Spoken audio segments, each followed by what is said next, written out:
I like your style, man. Thanks, brother. You remind me a lot of my actual blood brother, James Trent. Yeah, you've told me that. You Yeah, told me, because James. it's been so dope to get to know you here. This has been the coolest week with you, and just getting to know Jedi Jamal. Why do they call you Jedi, by the way?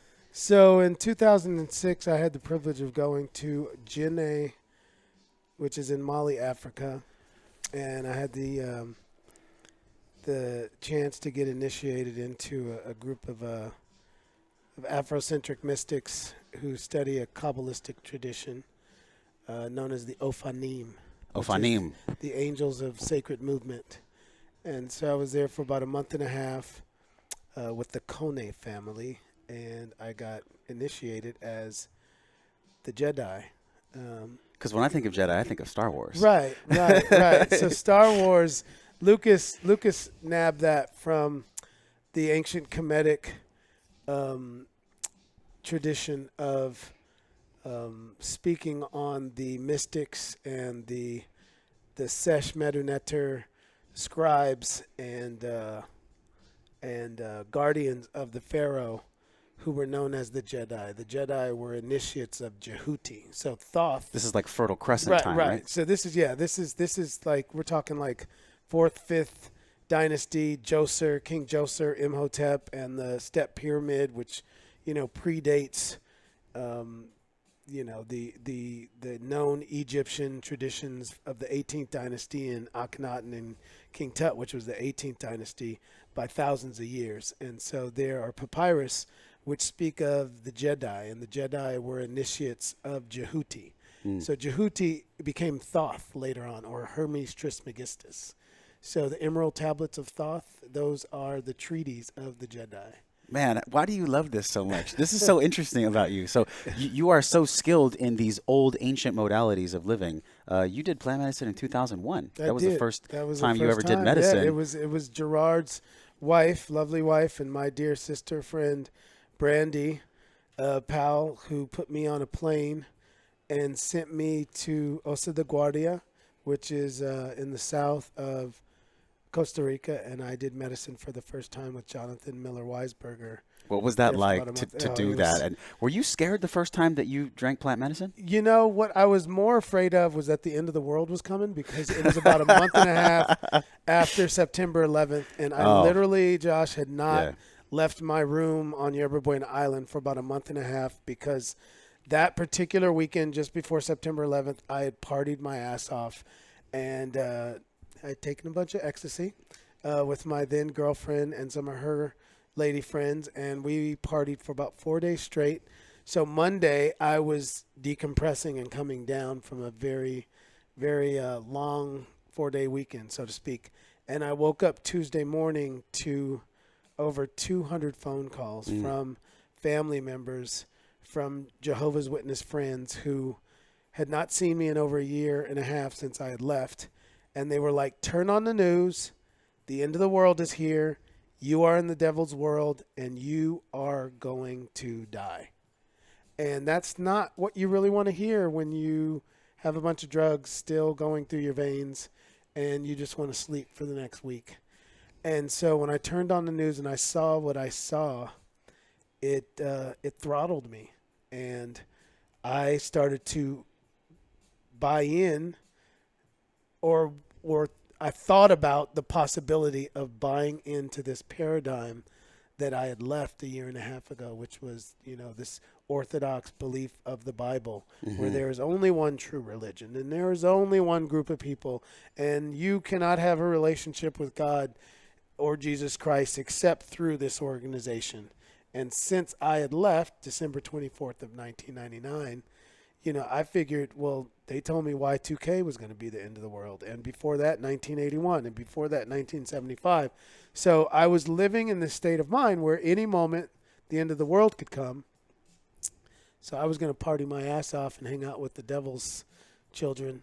Damn. Until then. So this monotheistic, myopic, little narrow-viewed, small, tiny Tycho lens, that's everything that you saw. That was everything for the that majority I saw of your life. From age 3 to age 28. Now, there were eye-opening experiences that happened along the way, and I could get into what led me out of that. But ultimately, those were the blinders that kept being put on me by my parents, by my brothers, by my uncles and aunts and cousins, and even one of my grandmothers who was a part of that religion. And I was very comfortable in that religion. I was kind of like the Ferris Bueller of that religion, so to speak. Man, it was cool because the first time I saw you here, I was like, "Who's this guy with the happy face with his shoulders pulled back?" Like you were such a light this whole week, man. Like that's gonna be burned in my memory. It's just how bright your light was shining all week. Well, it was. There were many attempts to extinguish that light. Yeah. Along the way, including myself. Now you host this show, and I was like, I want to record something with Jamal. Okay. Because you had this inner calmness and this charisma that a lot of people want, man. A lot of people want to feel that true self. And God, did I feel that this week. It was an epic weekend. I mean, it was an epic week. I don't even know where to start, to be honest. I don't even know where to start other than if anybody's ever done plant medicine, they probably haven't ever experienced it like you and I did and these 55 brave souls did this week, especially because it was 4 days long. It's the first time in my whole life that I've done medicine for 4 days. Yeah. And now you had done it before 4 times, right? I had done it before 4 times, but like one night each. Okay. So the depth of this is like if one night of medicine is 10 feet, then 4 nights in a row is 40 feet plus into the soul. Yeah. And which is, by the way, the funniest thing about this is like so many people talk about diving into the soul and all these modalities of psychological analysis of the self and everything else. But it's one thing to know, it's another thing to feel it. Mm-hmm. And Who knows with, it feels it. With plant medicine, like there's nothing to not feel. You feel the whole thing. There's no scientific explanation. I mean, other than the MAOI and the DMT and everything that's going on there. I'm curious, what made you decide Rythmia? Yeah. You know what, man? Christian is a great friend of mine. I was in a men's group with Christian 3 years ago. And when he came out to Rythmia, I think it was like 12 months plus, I emailed him. I was like, I want to meet you out there one day. This Rythmia place looks cool. So nice. I just planted this seed in the garden. And then later on, someone from Rythmia reached out. And we had a conversation. It seemed like a rad fit. And then I didn't even tell Christian I was coming till like the week before. So it was a total surprise, man. Yeah, but you know what? It came at a good time for me because I had been, God, for the majority of my life, just dealing with anxiety and depression and just this air bubble that's been in my stomach ever since I could remember. See, now that's interesting because for me to look at you, when I first saw you, I saw kindred spirit because I saw out of the 55 souls, there was a lot of hesitancy, apprehension, and unknown fear in their eyes. Yeah. And I saw someone who was walking confidently and like shook my hand firmly, and like I was like, okay, so this guy had to have done this before. And when you told me, you know, when you said it, you were like, yeah, I've done it 4 times before. I was like, okay. Yeah. Like, okay, he and I are going to be holding this down for these other souls that are just venturing into something that they've never experienced. Why'd you venture in 2001? Like, what was that to you, man? You know, 2001 was me trusting Brandy, me trusting my ex-love, Sally, me trusting also a very dear friend of mine who I'd have to say out of the many people that I know around the world, I'd say one of the souls that I would say kind of came into this world enlightened. His name is Ian Golden. Not only is one of my favorite DJs and producers, but he's the head of DJ Tech Tools, and he wrote for Wired for a while. But he and I had a party called Seance. That was a hip-hop house party in San Francisco. Its heyday was 2000, 2001, 2002. And like I said, when I didn't leave my room on Yerba Buena Island for about a month and a half, it was Ian and Brandy and Sally, God bless her soul, who put me on a plane and said, Maul, go get your head right.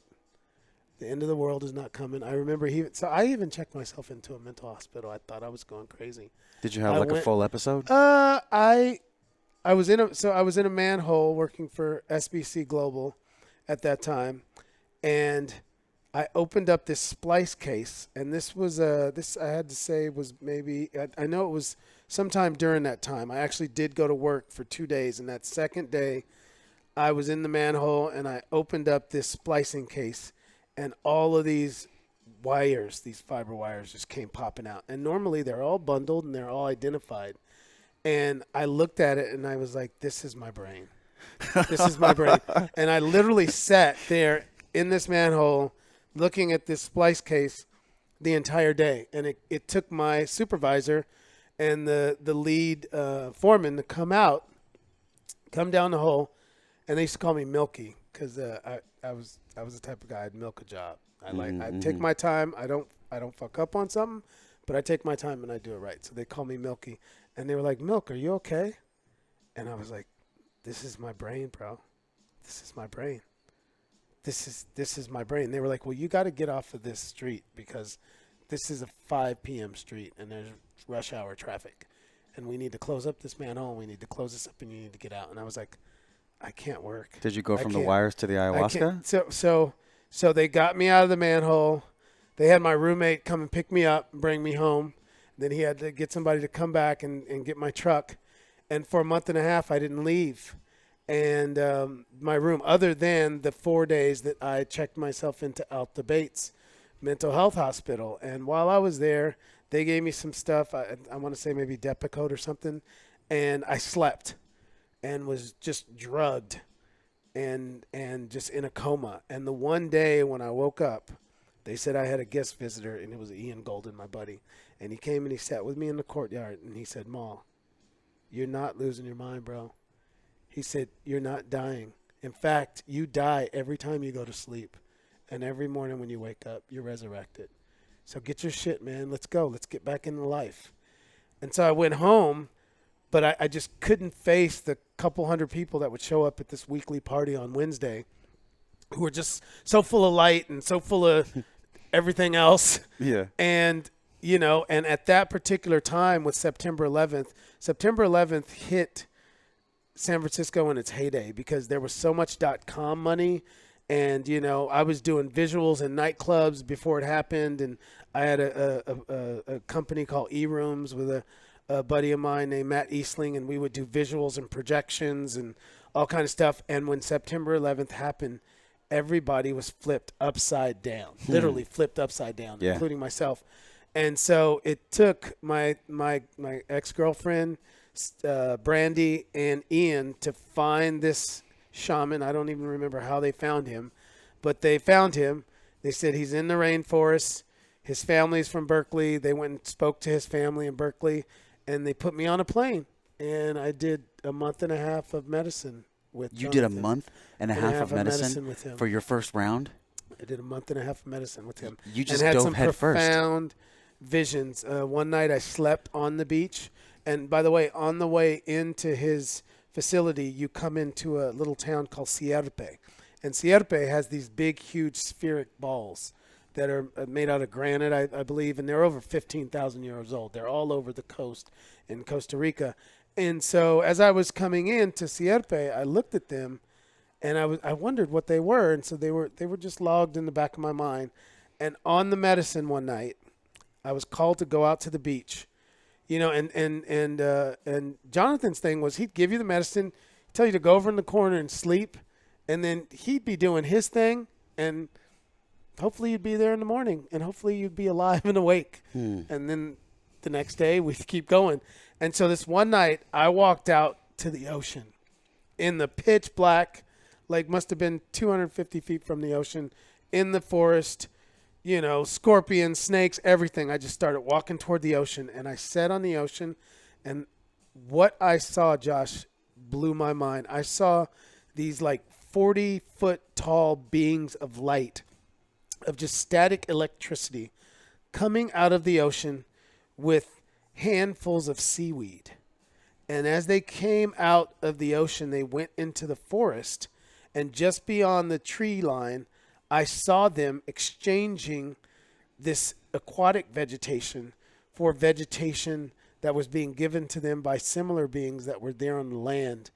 And I saw them come out to the beach, and one of them had one of those huge balls and a bowl, and they were crushing the seaweed and mixing it with the land and forest vegetation, and they were creating medicine for each other. Wow. It was almost like I was observing a Nephilim farmer's market happening. What is a Nephilim? So the Nephilim were the children of the angels, according to the biblical story, who came down here and procreated with the daughters of man and created these angelic human-like beings. And the story was when the flood of Noah came, which I believe was a meteor shower that happened off the coast of North Carolina and South Carolina. When that hit, these angelic beings went into the ocean and they became the jellyfish, the angelfish, these silicone-based light beings that went to the bottom of the ocean. And interestingly enough, where I was at taking the medicine and when I had that vision was in between Isla del Caño and Corcovado National Park and Osa de Guardia. And so it right there is called Devil's Gulch. It's the deepest part of the Pacific Ocean, right at the bottom of it. And I saw these beings coming out of Devil's Gulch, going into the forest with seaweed, with vegetation, with. I'm just blown away that your very first experience of healing with plant medicine was a month, almost a month. Mm-hmm. Like, why did you go that deep, that fast, that long? Because honestly, what I felt was I knew that I was destined to be a father, and I could not give birth. I could not give my DNA to what later became, the mother of my kids, and spend the 13 beautiful years that I spent with her if I hadn't rebooted, rewired, and remixed my genetics and my imagination and my perception of reality, and I like to go to that word imagination. This is something that kept coming to me over the past week in the medicine. There are these spirit entities, which very well could be us from the future or us from a different dimension. And they are called in the Arabic lore, the jinn. Okay. And the jinn are neither good nor evil. They mirror whatever is in the deepest part of your heart. And I firmly believe that the Aya medicine brings these jinn up front and close and personal with you.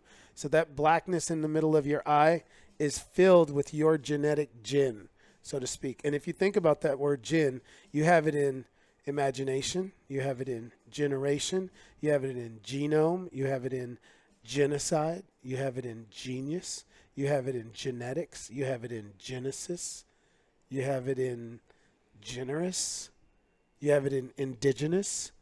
These jinn are an integral part of humanity's fabric. And I feel that so much of the Western world especially has been suffering from post-traumatic inquisition syndrome.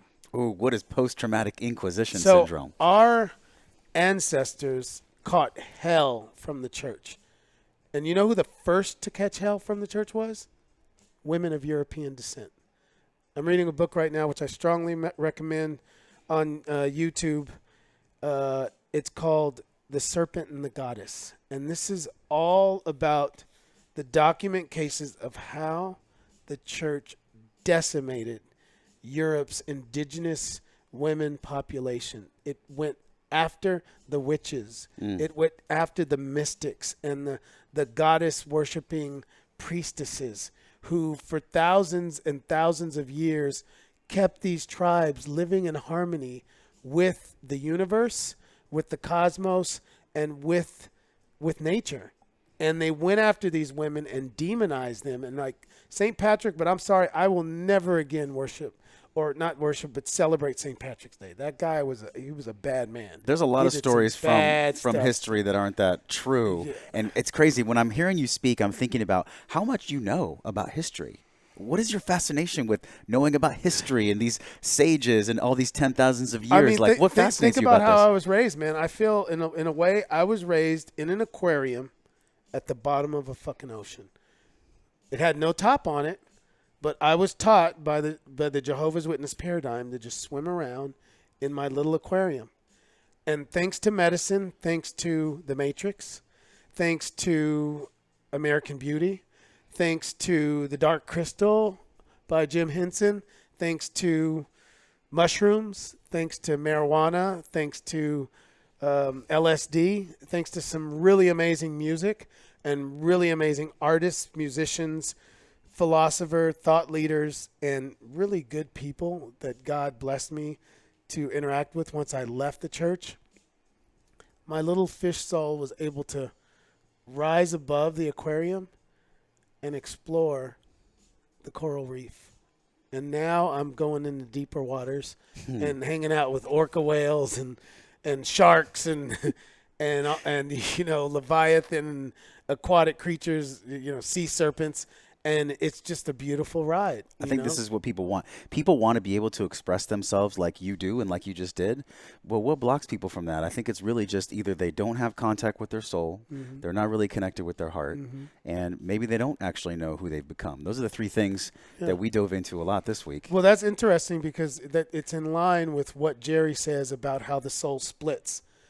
Something happens between in the our ages childhood. of 0 and 6 or something like that. Well, I traced it back personally to when I was 7, 8, and 9 years old. And I had a really powerful breakthrough where I realized that my struggle with trusting people, and especially trusting in relationships, comes from a specific time in my life when my father was supposed to pick me up on a certain weekend every month.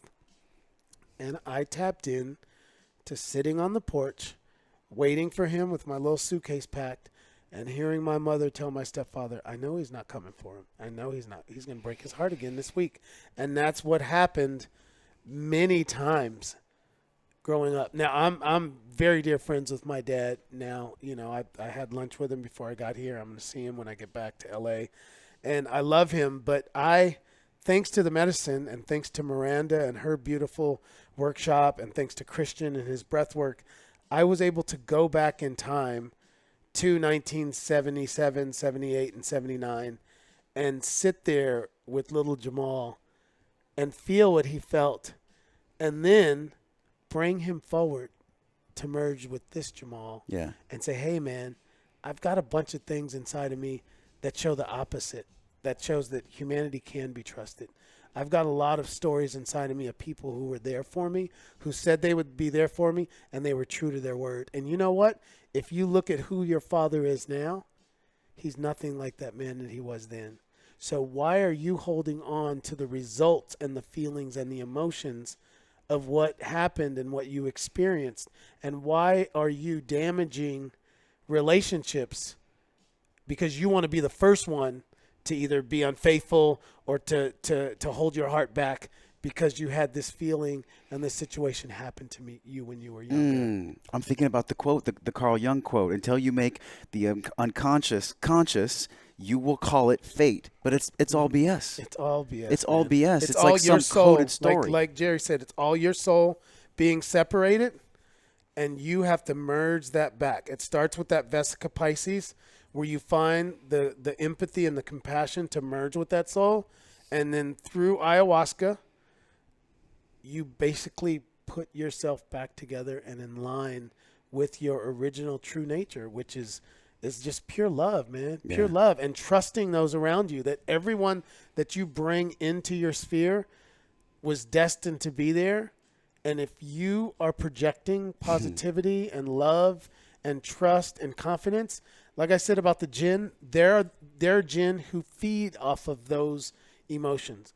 There are also jinn who feed off of fear, insecurity, jealousy, anger, resentment. I wrote a play a few years ago for my daughter's Waldorf school called The Tears of Ra, and it's all based on this 4th dynasty papyrus called the Papyrus of the Celestial Cow, where Ra, the sun god, is no longer being honored and respected by humanity because they've discovered fire and they're having a good time at night with the moon, and they just no longer find the time to honor the sun. So what he does is he calls down Sekhmet. And Sekhmet is the Egyptian or Kemetic lion-headed goddess. She has the head of a male lion and the body of a female lion. And what she does is she seeks to vindicate Ra by destroying humanity. And she goes into humanity and she sows seeds of discord and doubt and divisiveness and anger and violence. She goes to the marketplace and there's the beggars that are begging for alms, and she goes to the beggars and she says, look at these wealthy people spending their gold in front of you. How dare they? how dare these wealthy people of Egypt spend this money in front of you and you have nothing. They give you crumbs. And then she goes to the wealthy people and she says, look at these lowlifes asking for handouts. What are they doing here? They should be kicked out of the marketplace. And pretty soon everybody turns on each other. And once someone kills the other person, she goes and she licks the blood and she becomes infused with this addictive desire to taste humanity's blood. And then she goes into the field and the two workers are working and she goes to one and she says, look at him. He has a nicer tool than you and he gets more money than you. It's not fair. Then she goes to the other one and says, he's looking at your tools and your work instruments and he wants them. And all of a sudden they start to fight and one kills the other and she licks it up. And then she goes to the blacksmith and while everybody's in line arguing and talking about all the bad things that have happened to them, she tells the blacksmith, you don't need to make instruments. You don't need to make tools. You should make weapons. You'll make more money making weapons, and these people need weapons. This is like a microcosm of exactly what is happening in our current world. Today, Democrat, Republican, gay, straight, male, female, black, white, Me Too, men's rights, blah, blah, blah, everything. And you know what it really is, bro? It's the fact that people have lost touch with their deepest heart. That's what this is really all about. And I think about like just even the conversations, the mind-blowing conversations that you and I have had over the past 7 days, like a lot of men don't believe that this kind of talk is even valid. I mean, let's be real right now. A lot of men don't ever want to go to the places that we've gone because they might seem like they're a pussy. They might seem like they're exploring too much emotion. But there's so much power in this. There's so much power in discussing the deeper core aspects of why the hell we're here, what we're here to do, and what we stand for. And all of it, by the way, at least that's what I feel from you, man, is just this trusting, loving brotherhood between men. We have lost the art form of Band of Brothers. We have lost what it's like to really have a trusted crew of men. And, thank you to Christian. Thank you to Johnny Blackburn. Thank you to David Dita for the artwork. Thank you to Brandy Powell. Thank you for Brandy Powell. Yeah. Thank you for these people that want to continue this conversation. Thank you to Candace. Thank you to all the women that give us the opportunity. Thank you to Stacy and to these women, to Miranda and to Kat, who give us the opportunity to really be men and explore these subjects. Because, it's like my teacher told me. He said, in the age that we live in, women should be focused on power, success, and money, because what women will do with that is totally different than what men will do. Men should be focused on storytelling, creativity, playfulness, artistic expression, and raising and supporting children. That's a total flip. Like that takes the hourglass and kicks the sand to the other part. It does, why do you think that's true? Well, I'll say this. If Melania was in the White House, I have a feeling things would be going differently than her husband being in the White House. Not to say that she's some enlightened saint, but the fact that she's a mother and the fact that she has given birth and the fact that she comes from another country and has a different perspective. I really do feel that the future belongs to women. Like I just read something before I came here that said there's 500 women that are applying to run for president in the next presidential race. Now, what do you mean? What do you mean the future belongs to women? What's men's role in the future? I feel that men's role in the future is to support and honor the divine feminine, and not to be subservient, not to worship them, because no one deserves the divine worship. Feminine doesn't want subservient men. No. Not what they want. What the divine feminine wants is a recognition of their intuitive connection to this earth. You get a group of women together, and within a certain amount of time, if they spend enough time next to each other, they will all get the same moon cycle. That doesn't happen with men. I don't have to go take a pee when you got to take a pee. Like, we're not wired like that. Exactly. But women are wired. They're like they're like mushrooms. The mushroom. The mycelium. The mycelium in Oregon is the largest organism on the planet. I don't believe that. I believe the largest organism on the planet is a group of women coming together with the same ideology and the same goals and the same belief systems. And like I said, like my teacher told me, what a woman, an enlightened, evolved woman will do with money and wealth and power is totally different than what a man will do. God, this is so great, because I think about a big pop moment for me this week was actually in the breathing class. And the breathing class showed me that I had this air bubble in there. And the reason that I had trouble breathing is because all throughout my 20s, I was using sex as a way to fill up this bottomless pit inside of me that could never be quenched. It could never be satisfied because the more I would want, sex from the feminine, the more I would want sex from the feminine. And so it just filled this hole with no bottom. It became an addiction. And I felt it in the breathwork class. Like, I held my breath when I made those decisions. I held my breath when I made those decisions to have sex and fulfill that part of me that was dead inside. And it was so beautiful to have like tears streaming out of my eyes for 5 minutes, and just know that like, oh shit, I can actually love now. I can actually love a woman now. At 37 years old, I can truly love a woman now. And I don't think I would have ever had that moment right now if I didn't have that experience with this beautiful grandmother ayahuasca. And then Christian's breath class, that series of events, my 5 years of study here, I'm on the 6th year, brought me to have this beautiful relationship that we've cultivated, to be able to have this conversation and to be able to cry about shit that I did when I was 20 that now can power me to have probably the deepest relationship I'll ever have in my life at 37, 38, whenever it's going to come. I just feel I'm excited because it's on its way. It's on its way, man. Now, how have you cultivated relationships in your life? I recently started a relationship just before I got here with a very beautiful, beautiful goddess, Leah. And that's a goddess name. Look forward to, God willing, staying in the moment, of course, but I'd love to just grow old with this woman. I really enjoy putting a smile on her face. I love the way she parents her son. I really love how she handles pressure and stress, because I've seen her over the past month and a half just have some things flipped upside down with challenges with, getting her son into a school and finding the right fit for that, and balancing what's happening at work with moving, out here and experiencing a whole new dynamic.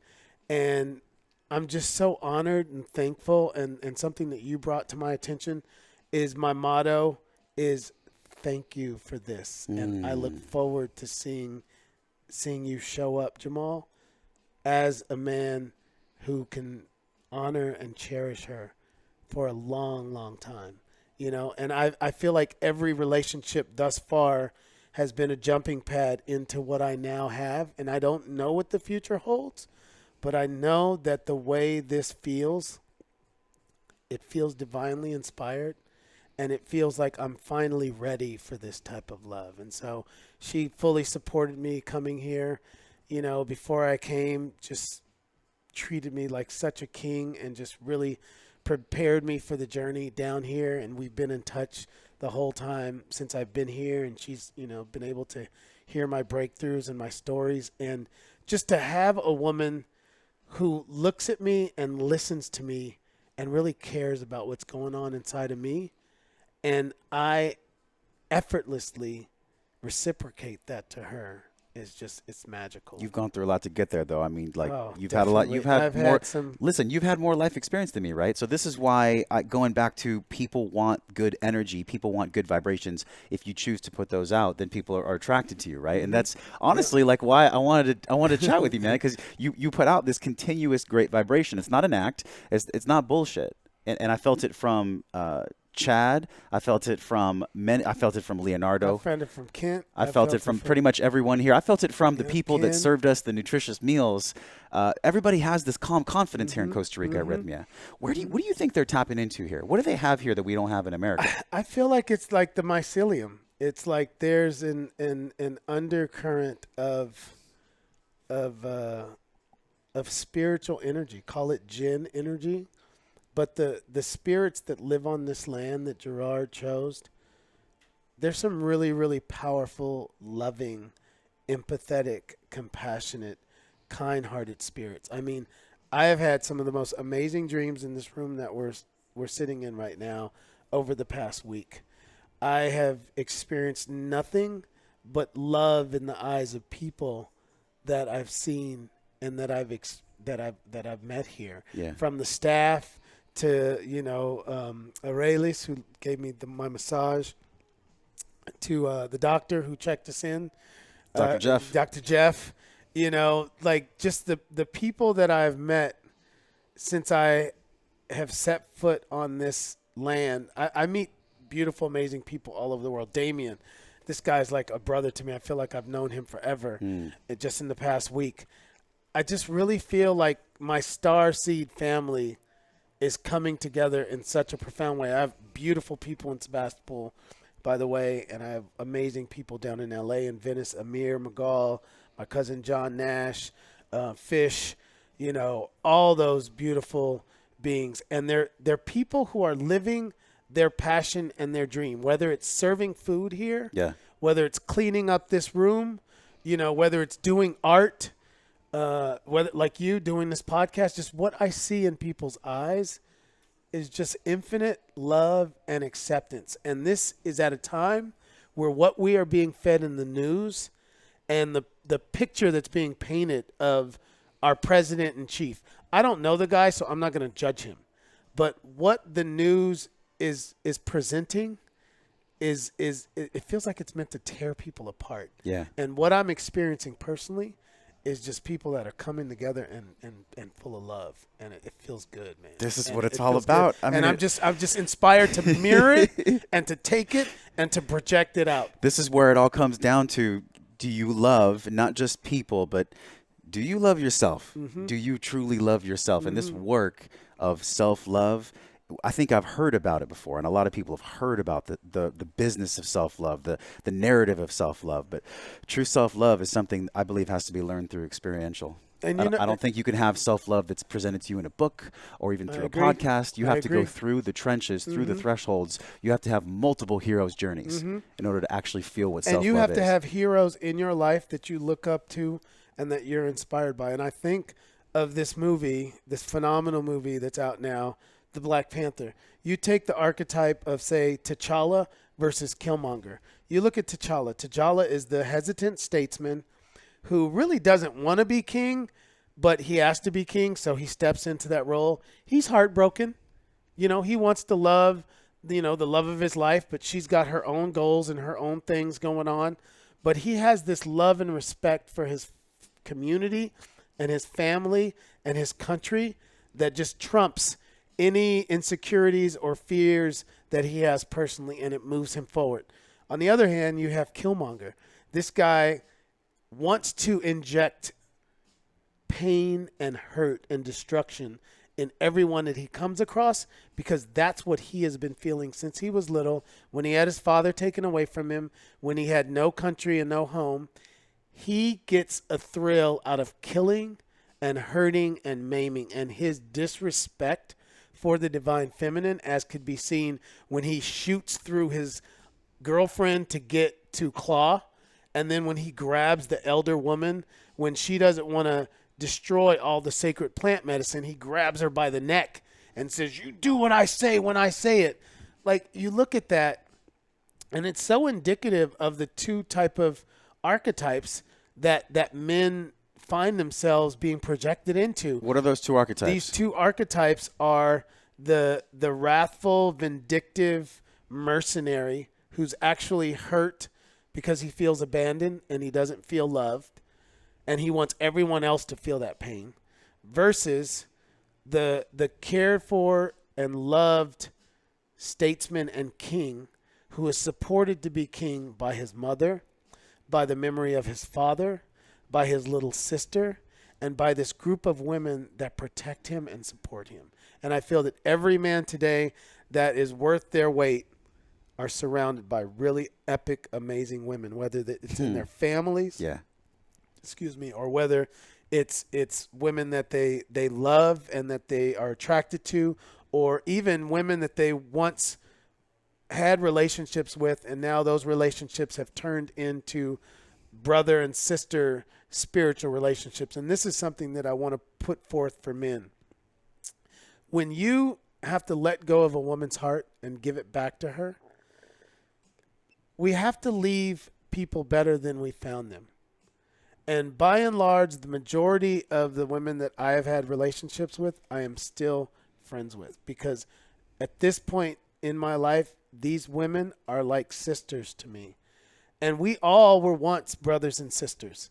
You know, if you have a awareness of reincarnation, that means the 26,000 plus years that ancient Kemet was around means that every soul here on this planet at one point spent time in Egypt. And that means that we were brothers and we were sisters and we were uncles and we were cousins and we were all related to each other. And we have to get back to that in our loving relationships. You know, love, it's so rudimentary, the English language. It just has one word, which is love. But if you look in the Greek language or you look in more ancient languages, you have eros, which is erotic love. You have philia, which is brotherly love. You have storge, which is love between blood relations, you know, between people that are related. And then you have the ultimate, which is agape. Michael Beckwith, by the way, respect to him. This agape is the love that gets you to stop in the dead of winter when there's crazy rainstorm and wind and, you know, hail and lightning, and there's a car on the side of the road and a family's in it and their tires blown. And you get out and get muddy and wet and help these people that you never even met and inconvenience yourself to help them for no reason other than the fact that they need help. This is the agape love. This is the love that we don't exactly know where it comes from, or maybe we do. We do. Where do you think agape comes from? Agape comes from the divine source. Agape comes from Nun. You know, in ancient Egypt, it was Nun, this divine cosmic ocean, the great grandmother of infinite black space. And this is where we come from. We are in the womb of the goddess. And here on earth, we are on Father Geb. You know, in ancient Egypt, it was Father Earth and Mother Sky, because the feminine is infinite and divine, and the masculine is finite. So this earth is a finite entity. So, you know, I like to go to the ancient Egyptian tradition, which is this is Father Earth. So this, as beings on Father Earth, we have to look to what we're made of. We're made of 72% water.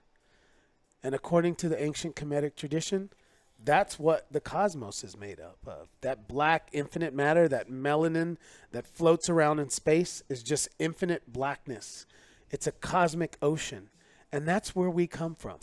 We are all like crushed up microscopic scars that float around, and we're in this meat suit made of stars on a rock in the middle of outer space, and something is breathing us. Third rock from the sun. Third rock from the sun. So there's like 5 components that we know nothing about, yet we know that all the components are connected. Amen. And I think that's the most fascinating part about this whole week, man. I'm thinking about how much power that you know, the divine feminine has. It truly is divine. I mean, this is where all life comes from. You and I, everyone, we're birthed through a woman's body. And I think there is a lot of men that have resentment towards the feminine, either their mother or somebody treated them wrong. And it's a narrative that's pushed in our society where it's like, if you're tough, if you don't show your tears, if you don't come to Rythmia and, you know, get down with your true emotions and true self, then you'll be safe. Then you won't actually have to feel the feelings. You want to give yourself permission to feel all those feelings that will actually transform you. It will actually allow you to connect with this feminine. And I felt this moment too when I was actually sitting next to Candy in a ceremony. And I was like, you hold all the power. You hold all the power, don't you? Because when someone's vulnerable, like in that moment, I was feeling vulnerable. I didn't know what was going on. I was basically, I guess you could say scientifically, freaking the fuck out, right? I realized that the feminine was the only thing that could actually comfort me in that moment. Nothing else could comfort me. Powerful, man. That Wednesday night was... Nothing else could comfort me. So the feminine actually holds all the power. And so how do we do this? How do we rewire the current modern man's brain to truly embrace the feminine? I feel like it takes men like... I know me personally, I have 2 sisters and I have a daughter. So I should know by now how to treat women. And I'm not saying I get it right all the time, but I'd like to think that when I do make the mistakes, I can humbly admit them and move forward with them. Something else that I strongly recommend for men is the Tao. The Tao Te Ching, in my opinion, is the most enlightened, evolved, concise group of teachings to live by. You know, my favorite is the translation by Stephen Mitchell. I like to go to sleep to it on a regular basis. Something else I recommend, the Bhagavad Gita. So many men have been turned off to religion because we come from Christian backgrounds where either our parents or we decide, you know what, screw the Bible, screw religiosity. I'm going to figure this shit out on my own, or I'm just going to focus on my career and success, and I'm just going to let, my cosmology and my dogma and my belief in life just be whatever it's going to be. I say tap into the ancient wisdom of scriptures. For me personally, like I said, the Tao Te Ching, the Bhagavad Gita, the teachings of Imhotep, some of the most ancient teachings on the planet, coming from Africa, where I feel the Tao got its inspiration. Read these things on a regular basis. Take care of yourself spiritually. As men in this Western culture, we are taught to work our ass off and sit around and look at sports or party on the weekend and then go back to work for 40 years. And that's bullshit. Like, take care of yourself. Spend time in nature. Spend time with children. Spend time with older people. If you're single, spend time with married people or people in couples. And also spend time with yourself. Spend time with yourself. That's a big one, actually. If somebody can't sit with themselves for a day, if you can't spend a day alone and you have to be on your phone and you can't just be with yourself, I mean, that right there is a clear indicator to learn how to breathe, to learn how to feel the blood pumping through your body, to learn how to be grateful. I mean, man, I got to tell you, like, the biggest thing for me was this shared suffering that we went through. Wednesday night especially. It's this shared suffering. It's the shared suffering that punches holes in our collective consciousness, and then all the gratitude starts seeping out. But it's hard to feel that gratitude sometimes in life because we're not really suffering. Modern day society for men and women is kind of like a bag filled with stress, and there's one drip coming every second. But it's never enough to truly pierce us into action, to really bleed gratitude. This gratitude piece, this gratefulness to be alive, this is what drives everything. Yeah, if you're not grateful, then you're not curious. If you're not curious, you're not loving your purpose. And if you're not living your life on purpose, especially for men, you are going to have depression. And when you have depression, you're going to have a lack of expression. So you're going to walk around with those protracted shoulders. You're not going to fully breathe. And then guess what? Then you're going to disrespect the feminine because you don't know yourself and you're unhappy in your own body. So mic drop universe. It's all about gratitude. Pause. Gratitude. It's truly all about gratitude, man. I'd love for you to jam with me too. Like, what did you see me acting like? What did you see me doing? That was fascinating. I was looking for you for the first 2 days. I know you're like, why can't I find you? I was like, I can't find this brother, man. Like, I was out by the big Easter Island head. And you the Moai, right? Yeah, the Moai. The Moai. And that's crazy how the weren't Moai out there. And then I went over to the Rock, and you weren't over there. And I just could not find you. It was too dark to be able to tell who was who inside, and I couldn't find you. And then I saw you on the third night, and you had taken some time to sit outside. And it looked like you and the moon were having this conversation. Like you were just looking, and every now and then you would like nod. And so I was like, okay, I don't want to disturb his groove. So I just kind of sat on the other side, and I just kind of like every few minutes I'd look over at you, and you were looking at the moon. And then pretty soon I was just like, all right, like let me have a conversation with the moon. And that was when I saw 2 of the 3 shooting stars that I saw the third night. Oh, you saw some shooting stars. I saw 9 of them the first night. It was amazing. Yeah. And then the 4th night, which was the night that I had the most difficulty, that's when me, you, and Damien had the conversation over in the corner. That's right. And it was really beautiful to see you. On one level, you were rapid cycling and you were moving through so many different inquiries as to, me and Damien.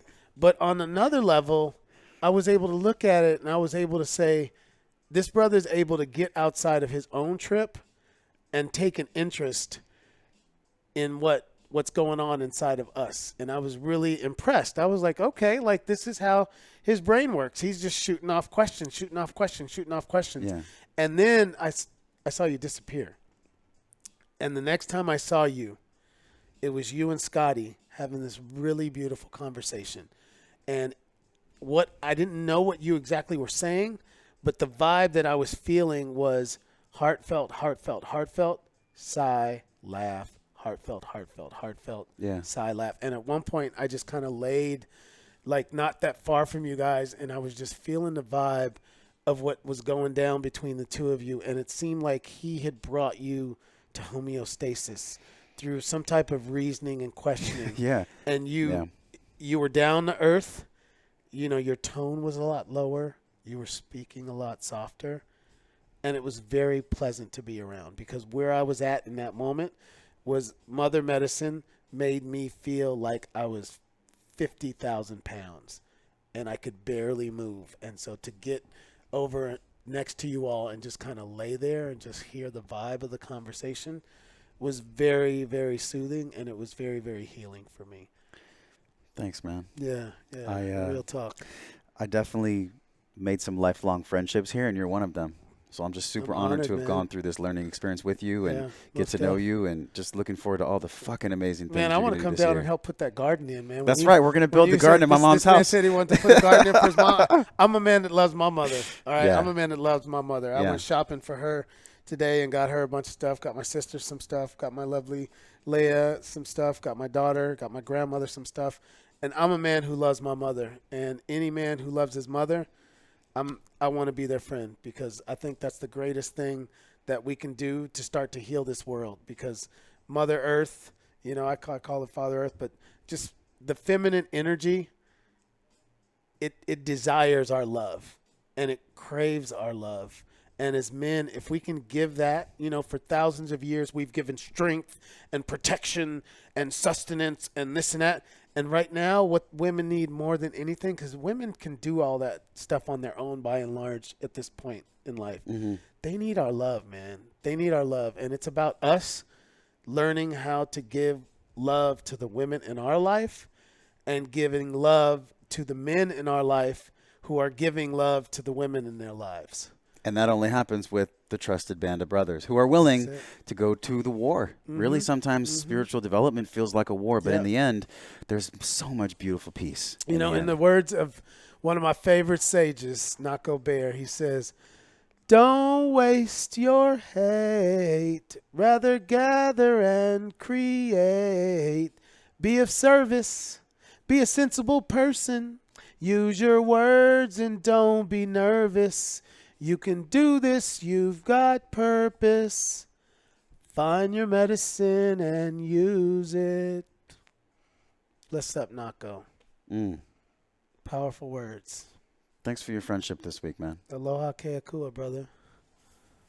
Love you, man. Love you more.